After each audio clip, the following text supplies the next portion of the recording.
Hey everyone. I think I ruined my relationship with my family by standing up for myself. I'm 26, female, and I've not been in contact with my family since I moved out when I was 19. The reason for my going no contact with them was the unfair treatment I faced at their hands. My bio mother passed away during birth. I grew up with my dad refusing to look me in the eyes because of how much I reminded him of my mother, who I had stolen from him.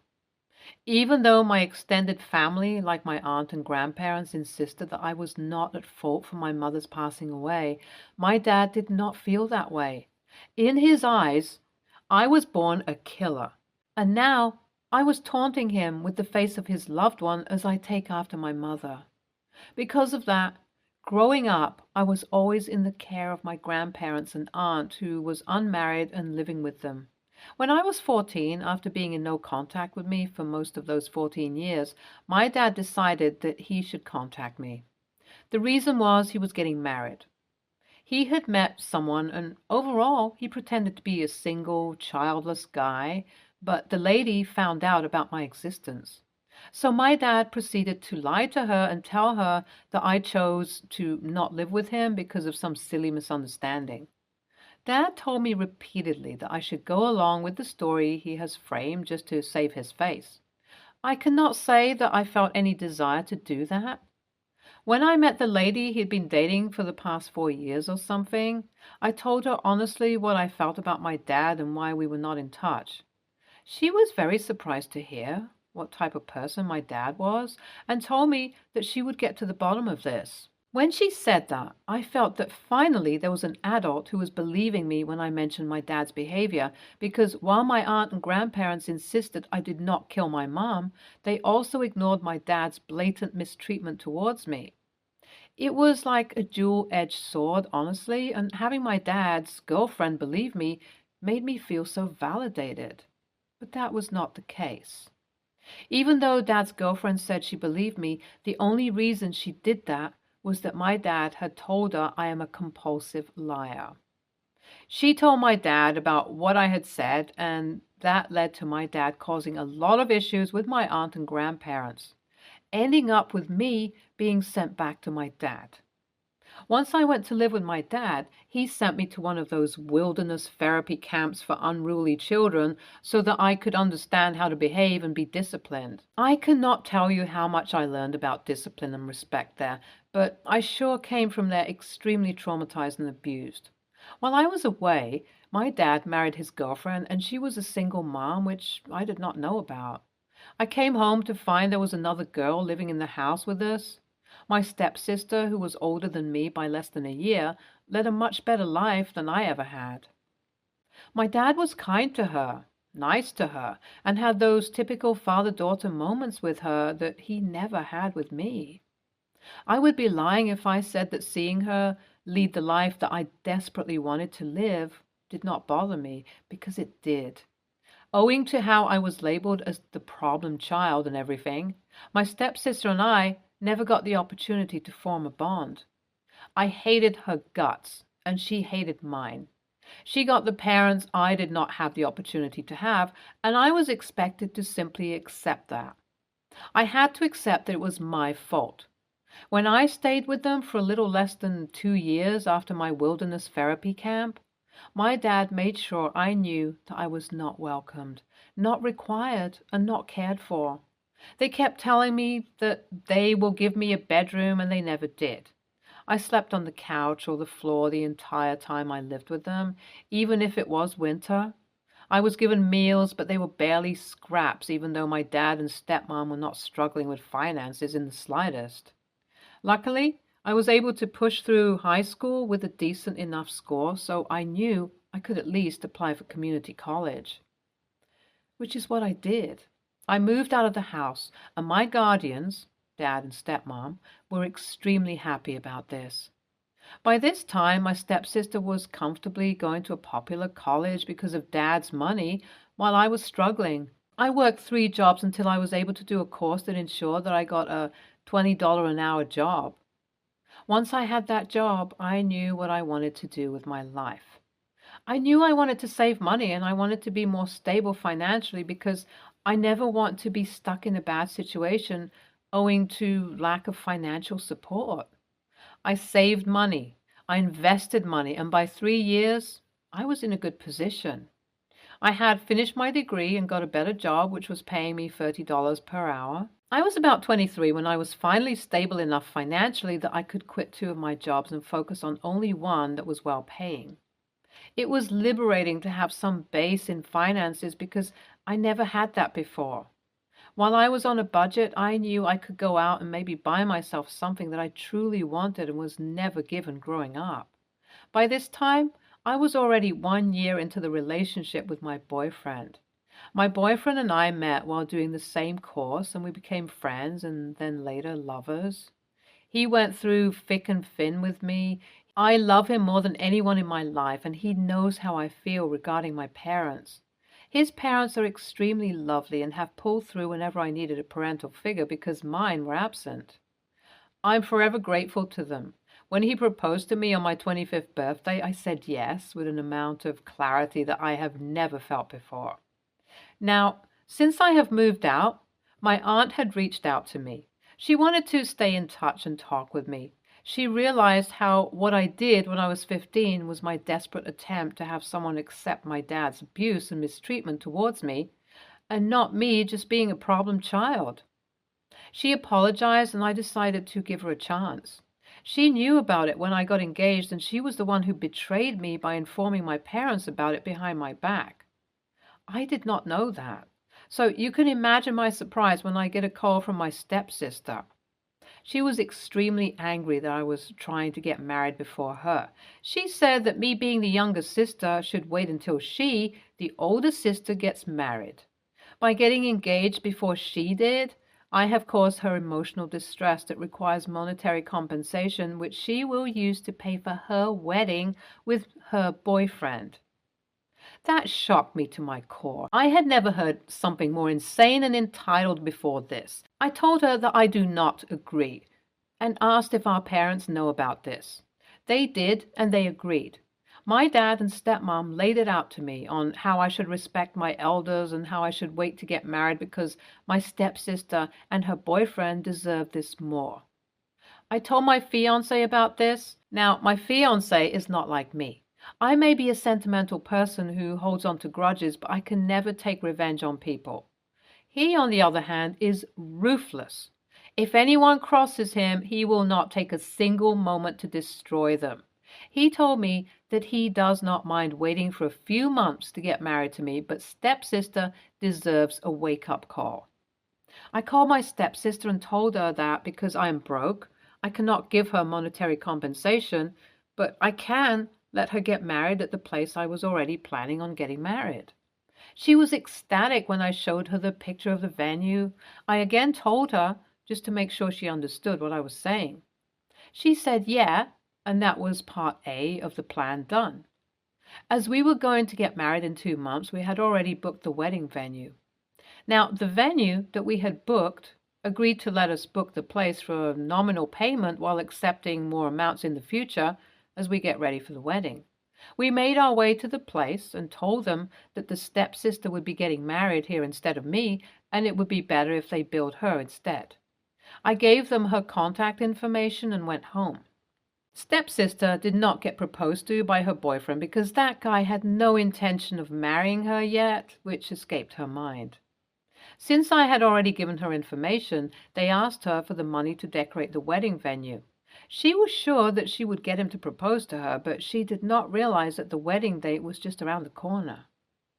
I assume she did not realize how soon I was going to get married, and so she got billed for late payment as well as a hefty amount of cancellation fee because she canceled 1 day before the wedding, which was a loss for the wedding venue. She paid 10 times more than what I had paid initially.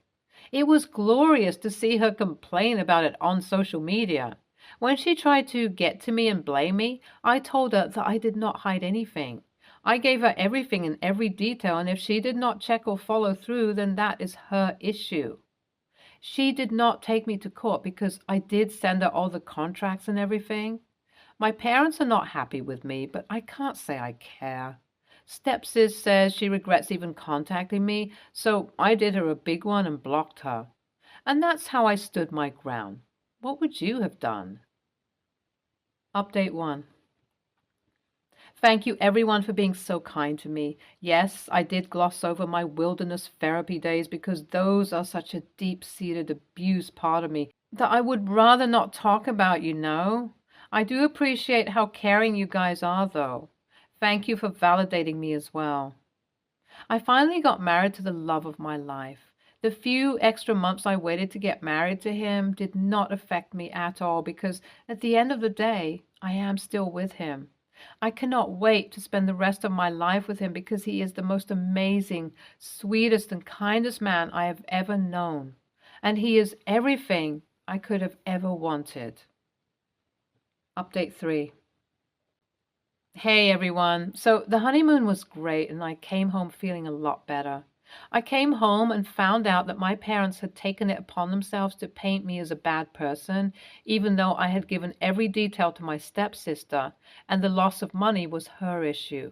Deciding that I no longer want to deal with things like that, I blocked my entire family. I wish I did not have to do this to feel better, but I am glad that my mental health is doing well. My husband and I are excited to embark on a healthy journey together. And my parents and family was something that were holding me back. So I am happy to be healthier mentally. NTA. It is your stepsister's fault if she wanted to get married without even being proposed to. Good on you for getting an act of revenge on a technicality. You played it safe and you won. Congrats on marrying. Hope you have the best life. Revenge on a technicality is one of my favorite types of revenge. I am extremely happy your stepsister got what she deserved. You should get rid of the whole family and just be happy with your husband, to be honest. Next story. I, 45, male, have been married to my husband Carl, 50, male, for nearly 20 years. Carl isn't the oldest child, but the most responsible, and he's always looked after his mother and sister, who has 2 children, now adults, when he was able to. When we got married, his finances became less available to them, and they've never gotten over getting less from Carl, i.e., he would buy school shoes for the children, but not an entire wardrobe, and for her birthday, his mom might get $50 instead of $200. For the record, I never told Carl he should do less. However, we had plans to start a family and wanted to travel more often, so he no longer had those extras to give. My mother-in-law, 80, female, in particular, uses every opportunity to remind me and anyone other than Carl how much he used to do for her. Most recently, she spoke to our son, 14, and told him to tell his dad how much she misses the extra money he sent her, especially now that she's old and might die soon. My son had the phone on speaker. She was aware because she was getting ready to leave, and I heard it all. I told him to say goodbye to his grandma and tell her I'd call her back. When he left, I called her and told her not to use our children for her greed, and if she wants anything from Carl, she better ask him directly, not her grandson. I reminded her that she gave Carl and me a crinkled up $10 bill as a wedding gift, and after all her son has done for her, ungrateful ass, she shouldn't expect anything else from him but love and affection. She started to cry. She should get an Oscar for the fake tears she's managed to squeeze out through the years. And told me I'm an a-hole for being mean to her. I told her I'm tired of her whining about money, especially when she's not wanting for anything. Carl thinks I was a bit harsh, but he agrees with me. My mother-in-law's ghetto sister has been calling me, telling me I am AITA for yelling at her sister and calling her greedy. Well, it doesn't have to be nice to be the truth, and she is greedy. AITA for calling my mother-in-law greedy and reminding her she gave us $10 as a wedding gift? NTA, she's manipulating your children to try to get money. It's gross, no matter how you slice it. Your response seems reasonable. As long as you weren't in a shouting match or anything, I don't think you did a thing wrong. Wowee, wow, wow, NTA. The audacity of your mother-in-law to think that she is deserving of more of your husband's finances when she gave you a crumpled up $10 bill for a wedding present is just too much. It also sounds like mother-in-law is not struggling either. So unless we're missing info on some sort of grand gestures that mother-in-law has performed over the years, she's definitely not deserving of any more money. Next story. I, 48, female, share 2 children, Pam, 15, female, and Liam, 13, male, with my ex-husband Marco, 50, male. I share a daughter, Annie, 9, female, with my current husband, Bruce, 46, male. Marco and Bruce are night and day different. Marco works in construction, plays softball on the weekends, and coaches my daughter's soccer team. Bruce teaches at a university, plays the piano, likes going to the theater, and is an amazing baker and cook. It's not uncommon that we will go to one of Pam's soccer games, and then afterwards, the whole team comes back to the house to enjoy cookies or cupcakes made by Bruce. At the end of the season, we do a big dinner for the team and their parents that Bruce cooks. Bruce and I have been married for 11 years, and every year for the kids' birthdays, he makes the most incredible cakes. Whatever they like that year, he does. We've had Pokemon, Doc McStuffins, Paw Patrol, among others. February is Pam's 16th birthday, her sweet 16. Bruce has been planning this gorgeous cake that encompasses all of Pam's interests and the different stages of her life. The other day, another mom sent me a link to a TikTok that Pam and several of her teammates did.